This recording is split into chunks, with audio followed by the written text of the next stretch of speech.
ये सारी टेक्नोलॉजीज जो मेडिसिन में आई है ना, ये स्पेस टेक्नोलॉजी का बैकवर्ड इंटीग्रेशन है।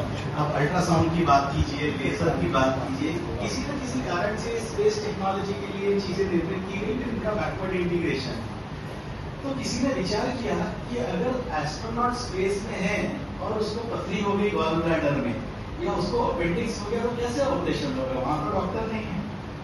तो ये धारणा कैसे रोबोट ने इजाद की है, पर इंसान वो स्थिति में पहुंचा नहीं है कि वो रोबोट को ऑर्डर दे दे कि भाई तुम किसी का अपेंडिक्स निकाल दो, प्रोस्टेट निकाल दो और मैं चाय पी के आता हूं। वो स्थिति से हम बहुत दूर हैं, और जैसा कि आप समझते हैं कि वो स्थिति अच्छी नहीं रही है।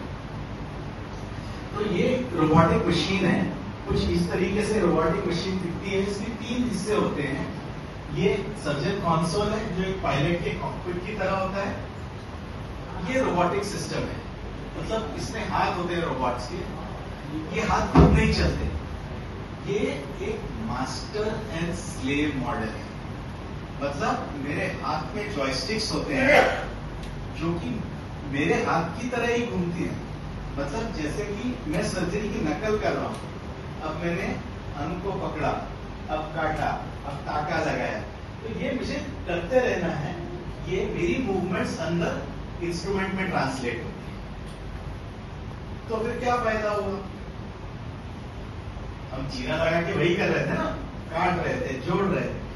पर रोबोटिक सर्जरी का क्या फायदा है कि हम पेट में गैस भर के सर्जरी करते हैं, कार्बन डाइऑक्साइड डालते हैं, और उसका प्रेशर जो है खून की नसों से थोड़ा सा ज्यादा होता है, तो ब्लीडिंग बहुत कम होता है।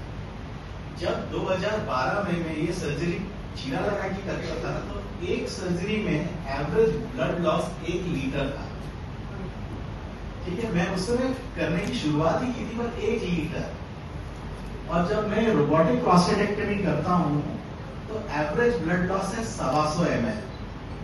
आखिरी बार हमने किसी पेशेंट को खून कब चढ़ाया है सर्जरी के लिए, हमको भी याद नहीं। तो टेक्नोलॉजी का आप विचार कीजिए कि कितना एडवांटेज है।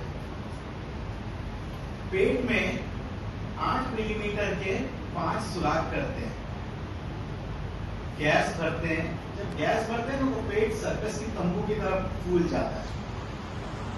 जब पेट सर्कस की तंबू की तरफ फूल जाता है तो उसमें काम करने की जगह बहुत बढ़ता है। अब ये देखिए, ये जो इंस्ट्रूमेंट्स हैं ये इंसानी हाथ की तरह घूम सकते हैं। अब अंदर गए तो हमको अंग देखना है। जैसे ही चर्बी को बाजू करते हैं तो हमको नजर आती है पेशाब की थैली, ये है प्रोस्टेट, और ये पेशाब की नली। तो प्रोस्टेट को पेशाब की थैली से कट कर देते हैं, फिर पेशाब की नली से कट कर देते हैं, और उसको एक बैग में। पर पुरुषों के लिए जानने वाली चीजें क्या है कि प्रोस्टेट के साथ जुड़ी होती है वीर्य ग्रंथि। जब प्रोस्टेट निकालते हैं उसके साथ वीर्य ग्रंथि भी निकलती है, तो पुरुष को वीर्य नहीं आता। ये उसको पहले से समझाना बहुत जरूरी है। लेकिन जिन पेशेंट्स को ये सर्जरी होती है उनकी उम्र 65-70 तक हो सकती है, 60 के तो ऊपर ही होती है, पर उनको बताना जरूरी है। ये देखिए, ये कंपैरिजन है कि अभी इन छोटे छोटे सुरागों से ऑपरेशन हो जाता है, पहले इतना बड़ा चीरा देना होता है। ठीक है,